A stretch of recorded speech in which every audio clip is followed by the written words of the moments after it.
Hi, this is the laptop Yoga Smart tab and I'll show you how to change lock screen wallpaper on this device. So let's open first the settings and then scroll down to the display section. Tap to wallpaper and here select the wallpapers from the Google Photos or just like regular default wallpapers. Select one from the wallpapers, tap on the right upper corner to set wallpaper, wait a second, and that's it. So now we could see our new lock screen wallpaper.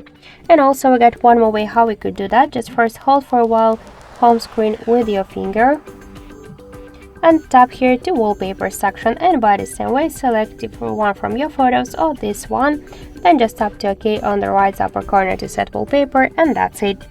So we'll just change here the another wallpaper, so let's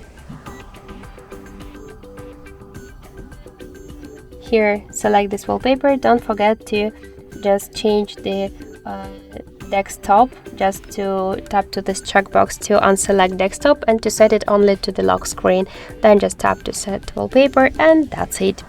So thank you for watching, and if you like this video, leave thumbs up and subscribe.